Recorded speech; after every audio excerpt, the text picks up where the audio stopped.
এই মুহূর্তে সব করতে বড় খবর, ব্রেকিং নিউজ। ভাই আপনারা জানেন যে তহা সিদ্দিকীর সাথে শওকত মোল্লা একটা ঘনিষ্ঠ সম্পর্ক ছিল।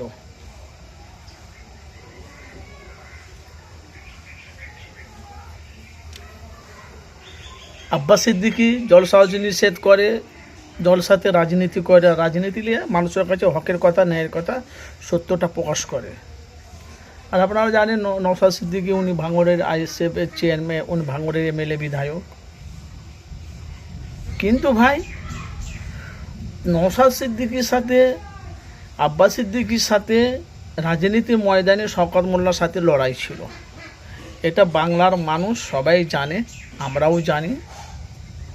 সেইখানে কিন্তু কুমন্তব্য করা হয়েছিল। আপনারা জানেন জাহান নামের কুকুর বলে সেটা একটা ঘনিষ্ঠ ছিল। ইয়ে গালদা বাপ মাকে, তারপর আব্বাস সিদ্দিকীর বাপ মাকে শওকত মোল্লার কিছু চামচা চেলাগুলো উল্টাপাল্টা গালাগালি খিস্তি পেরেছিল।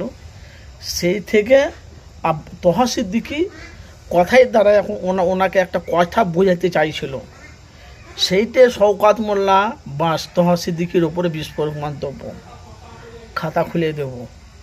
আপনারা জানেন এরকম করতে করতে করতে লাস্টে দেখা গেল তহা সিদ্দিকীর সাথে যে শওকত মোল্লা যে একটা ঘনিষ্ঠ সম্পর্ক ছিল সেখানে কিন্তু ফাটল ধরল। এবারকার শওকত মোল্লা এত বড় চিটিং, এত বড় আপনারা জানেন, সেটা আমরা দেখেছি ভাই। আমরা দাদা হুজুরকে ভালোবাসি, দাদা হুজুরের 5 ওলাদকে ভালোবাসি। বেহেক ওরা বেশাক ওরা আল্লাহর অলি।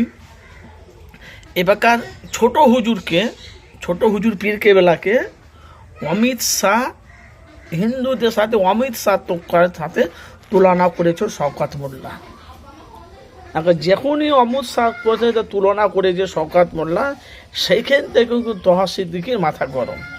খালি তহা সিদ্দিকীর মাথা গরম নয়, বাংলার বিভিন্ন এলাকার মানুষ সম্প্রদায় যারা ছিল, যারা দাদা হুজুরকে ভালোবাসে, দাদা হুজুরের খানদানিকে যারা ভালোবাসে, এই নিয়ে এখানে বিস্ফোরক মন্তব্য, খালি খাতা খোলাখুলি হচ্ছে।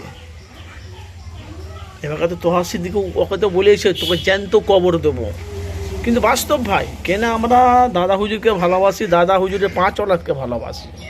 রাজনীতি করছে আব্বাস নওশাদ, এরা যে রাজনীতি করছে, তহা সিদ্দিকীকে সেটা একটা কথা বোঝাইতে যে তহা সিদ্দিকীও খারাপ হয়ে গেল। এক্ষেত্রে শওকত মোল্লার সাথে সম্পর্ক শেষ। আর তহা সিদ্দিকী আমি ওকে মাফ করবো যদি আমার দাদা হুজুরের দরবারে এসে যদি ক্ষমা চায়, মিডিয়ার সামনে হাজার হাজার লোক থাকবে, তাহলে আমি ওকে মাফ করবো না। ঠিক আছে? বিধানসভা ভোটে